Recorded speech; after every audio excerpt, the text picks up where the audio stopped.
দুর্বৃত্তদের দেয়া রহস্যজনক আগুনে পড়ছে এই শালগজারি বন।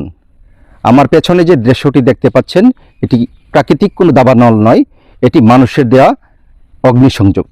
প্রতিদিন আগুনে পুড়ে যাচ্ছে শালগজারি গাছ, ধোঁয়ায় আচ্ছন্ন হচ্ছে আশপাশের পরিবেশ, আতঙ্কে রয়েছে বসতবাড়ি। কেন বা কারা এই আগুন দিচ্ছে, কোন স্বার্থে বা জানার চেষ্টা করব।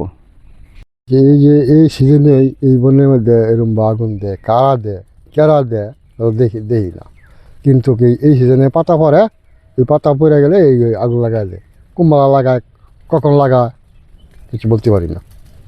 এই আর কি, এটা পাতা এই পাতা থাকলে মনে করেন এই যে পশু পাখি আছে, যে শিয়াল কুত্তা, এইগুলি এই বনের মধ্যে থাকে, এইগুলি যে ফসাই গেলে গার কই থাকে।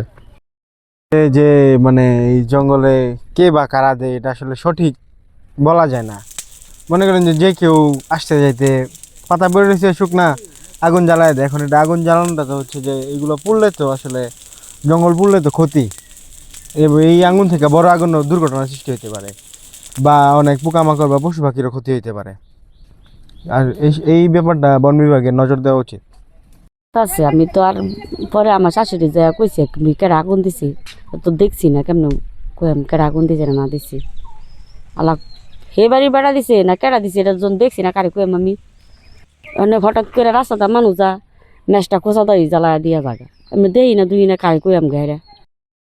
আমাদের এই সিজন আসলে বনে কে বা কারা জানি আগুন দেয়, কি স্বার্থে বা কী জন্য দেয় তা এটা খতিয়ে দেখা দরকার।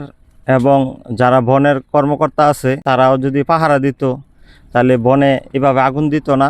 এখানে পোকামাকড় আছে, গাছপালা আছে, অক্সিজেনের সমস্যা, আমাদের এটা খুব জরুরিভাবে এটা দেখার দরকার। যারা বন কর্মকর্তা আছে তাদের প্রতি আমার দৃষ্টি আকর্ষণ, আপনাদের মাধ্যমে বলতে চাই তারা এটা যাতে অতি দ্রুত এটা ব্যবস্থা নেয়। প্রতিদিন বন পুড়ছে। বন পোড়ার ফলে দেখবেন যে সব ধরনের বাস্তুসংস্থানের যত প্রাণী আছে, যত নতুন গাছ আছে, সব কিছুই ধ্বংস হচ্ছে। এই বন পোড়ার বিরুদ্ধে সকলের সোচ্চার হতে হবে, বন বিভাগকে কঠোর ব্যবস্থা নিতে হবে। এবং বন বিভাগ যদি আগে থেকে তারা মাইকিং করতো অথবা লিফলেট দিত, তাহলে কিন্তু এই জায়গাগুলোতে এলাকার মানুষ সচেতন হতো। সেই কাজগুলো কেন বন বিভাগ করে না, এটা আমাদের একটা বড় প্রশ্ন।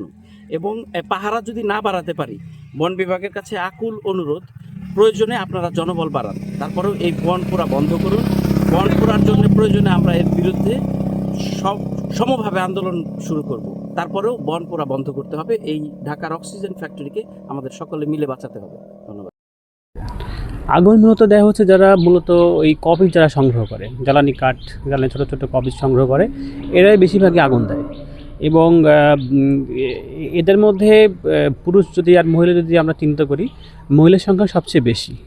এদের মধ্যে তাদের হাত থেকে আমরা বিভিন্ন যে কপিস কাটার সরঞ্জাম, দা, কাঁচি, এগুলো আমরা অলরেডি শেষ করেছি। তাদের বিরুদ্ধে আইনগত ব্যবস্থা অব্যাহত রয়েছে। তবে মূল হচ্ছে যে ওই কপিস কাটা এবং আমাদের গজারি বনের পাশে যে বাইরের জমিগুলো আছে, যেটা শুষ্ক মৌসুমের সময় পাতা পড়ে তাদের ফসলে অনেক কিছু ক্ষতি করে বলে তাদের ধারণা। আসলে এটা ফসলে কোনো ক্ষতি করে না। এটা হচ্ছে, তো আপনারা জানেন যে পাতা একটা জৈব সার, এটা পচে কিন্তু জৈব সার হয়। তাদের একটা ভুল ধারণা, এই পাতা পড়ে তাদের জমি নষ্ট হয়, তাদের যে ভুল ধারণা, এই ভুল ধারণা থেকে অনেকে বের আসার জন্য মানে করার জন্য আর কি তারা এই গজারি বনে আগুন সাধারণত দিয়ে থাকে। তবে এই ভুল ধারণা থেকে তাদেরকে বের হয়ে আসতে হবে। গজারি বনের যে পাতা, এটা মূলত জৈব সার হিসেবে কাজ করে। এটা খেতে পড়লেও এটা ফসলের জন্য খুব উপকারী হবে। সবচেয়ে আসলে বেশি জরুরি হচ্ছে গিয়ে এলাকাবাসীর সতর্কতা। তারা যদি সচেতন হয় তাহলে আমরা আগুন নিভাতে সক্ষম হব। আমরা জানি যে গজারি বন একটা অক্সিজেন উৎস, এই অক্সিজেনের উৎসকে রক্ষা করার দায়িত্ব আমাদের সবার। ইনশাআল্লাহ এবারও আমরা আগুন নিবানোর ক্ষেত্রে যতটুকু পদক্ষেপ নেওয়া দরকার আমরা নিব, এবং আশা করি এই বিষয়ে আমরা বেশ আশাবাদী রয়েছি। এভাবে বন ধ্বংস হতে থাকলে জীববৈচিত্র্য হুমকির মুখে পড়বে। স্থানীয়দের দাবি, দোষীদের দ্রুত শনাক্ত করে আইনের আওতায় আনতে হবে। তা না হলে এই ধরনের ঘটনা আরও বাড়বে। আশরাফুল ইসলাম, রূপসী বাংলা টিভি, গাজীপুর।